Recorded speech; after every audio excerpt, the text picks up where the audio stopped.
Salut à tous et bienvenue sur notre chaîne.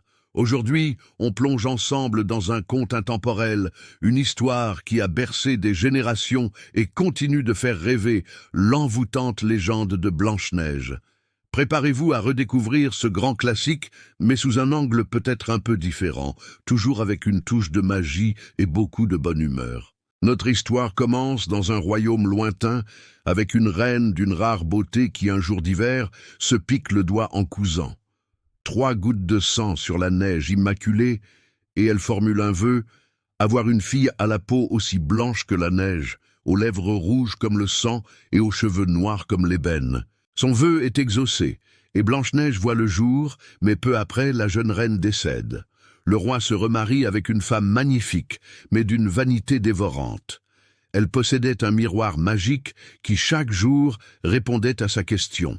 « Miroir, mon beau miroir, dis-moi qui est la plus belle. » Et invariablement, le miroir répondait « C'est vous, ma reine. » Mais les années passèrent, et Blanche-Neige grandissait, devenant une jeune fille d'une beauté éclatante, dont la bonté rayonnait autour d'elle. Un jour funeste, la reine posa sa question habituelle au miroir, et cette fois, la réponse la glaça. « Reine, vous êtes belle, c'est vrai, mais Blanche-Neige est 1000 fois plus belle que vous. » Folle de jalousie, la reine ordonna à un chasseur d'emmener Blanche-Neige dans la forêt et de la tuer. Mais le chasseur, ému par la gentillesse de la princesse, ne put s'y résoudre. Il lui dit de fuir et de ne jamais revenir, puis rapporta à la reine le cœur d'un sanglier pour la tromper. Blanche-Neige erra seule dans la forêt jusqu'à trouver une petite chaumière. Curieuse, elle entra et découvrit une maisonnette désordonnée, avec 7 petites chaises, 7 petits lits. Épuisée, elle s'endormit. Plus tard, les propriétaires des lieux rentrèrent, 7 nains mineurs.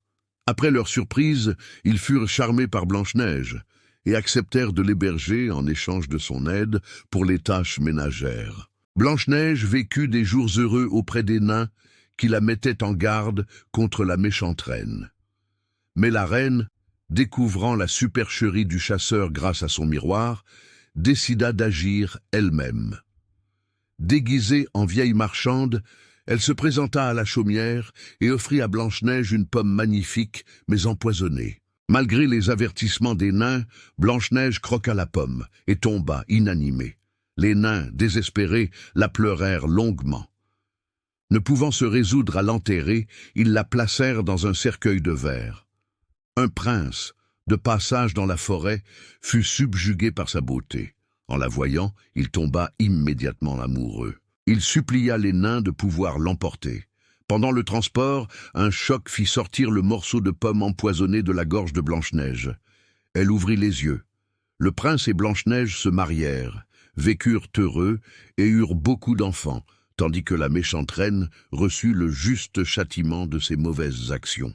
Et voilà, c'était l'histoire de Blanche-Neige, un conte qui nous rappelle l'importance de la bonté, la persévérance et le triomphe du bien sur le mal. J'espère que cette redécouverte vous a plu. N'hésitez pas à nous dire en commentaire quel est votre personnage préféré ou quel autre conte vous aimeriez que l'on explore ensemble. Un grand merci d'avoir regardé.